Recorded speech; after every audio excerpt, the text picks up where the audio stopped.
Assalamualaikum warahmatullahi wabarakatuh. Apa kabar kalian? Semoga kalian baik-baik saja dan tetap diberikan kesehatan oleh Allah Subhanahu wa Ta'ala. Bantu channel kami dengan cara subscribe dan tekan tombol lonceng kalian. Terima kasih. Semoga kisah ini bermanfaat. Setelah aku menikah, ibuku tiba-tiba meminta aku untuk tidak datang ke rumah. Aku merasa ada yang tidak beres. Saat aku pulang dan membuka pintu, aku membeku. Aku anak kedua di rumah dan aku memiliki seorang kakak laki-laki. Ayahku meninggalkan kami dan menikah lagi dengan seorang wanita lain. Jadi ibuku membesarkan kami berdua sendirian. Kakakku sangat bijaksana ketika dia masih kecil. Ketika pulang sekolah, dia memulung untuk membantu keluarga. Kakakku adalah satu-satunya mahasiswa di kompleks. Saat itu jumlah mahasiswa masih sangat sedikit. Semua orang merasa bahwa ibuku sangat beruntung. Kakak laki-lakiku sambil kuliah dia juga bekerja paruh waktu yang membuat keluarga jauh lebih baik. Pada saat aku kuliah, kakakku sudah bekerja. Jadi aku hidup jauh lebih nyaman daripada kakakku. Aku punya pacar di perguruan tinggi dan keluarganya dari kelas pekerja. Tetapi jauh lebih baik daripada keluarga kami. Dia mau tinggal bersama aku, dia juga menemani aku bekerja selama liburan. Dia melamarku ketika aku lulus dan saya setuju.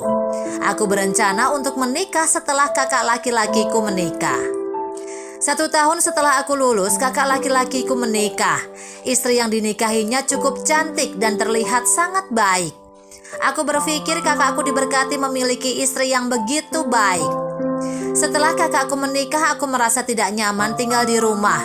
Jadi aku segera menikah dengan pacarku dan pindah ke rumahnya setelah jamuan makan. Saat pertama kali datang ke rumah suamiku, aku sedikit tidak nyaman karena aku harus tinggal bersama ibu mertua. Sehingga aku sering menyempatkan diri untuk pulang ke rumah orang tuaku untuk beristirahat sejenak. Tetapi sejak aku menikah, setiap kali aku kembali ke rumah orang tuaku, ibu selalu menyuruh aku cepat kembali ke rumah mertua. Dan dia juga mengatakan kepadaku untuk jangan sering datang, bukan karena ibu mertuaku marah. Dan aku tidak pernah melihat kakak dan iparku setiap kali aku pulang di siang hari, yang membuat aku merasa sedikit aneh.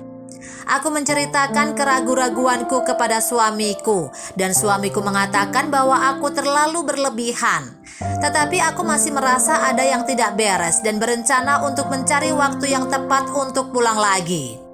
Jadi libur dan pulang ke rumah orang tuaku, berpikir bahwa kakakku dan istrinya pasti ada di rumah pada akhir pekan. Jadi kami bisa ngobrol bersama di rumah. Ketika aku tiba di rumah pada akhir pekan, saat aku baru saja memasuki teras, aku mendengar kakak iparku membuat keributan di dalam rumah. Ketika aku membuka pintu, aku terdiam. Kakak iparku sedang menceramahi ibuku.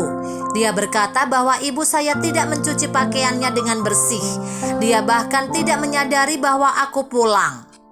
Aku baru mengerti mengapa ibuku melarang aku pulang, karena dia takut aku akan melihat ini dan bertengkar dengan saudara iparku. Aku mendorong kakak iparku menjauh dan hampir membuatnya terhuyung-huyung. Dia menatapku dengan tatapan heran. Dia mencoba untuk berunding denganku.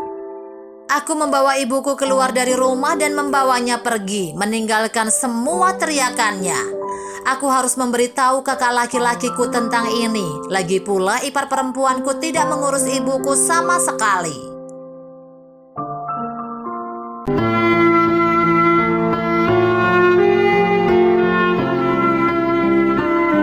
Assalamualaikum warahmatullahi wabarakatuh. Apa kabar kalian? Semoga kalian baik-baik saja dan tetap diberikan kesehatan oleh Allah Subhanahu wa Ta'ala. Bantu channel kami dengan cara subscribe dan tekan tombol lonceng kalian. Terima kasih. Semoga kisah ini bermanfaat.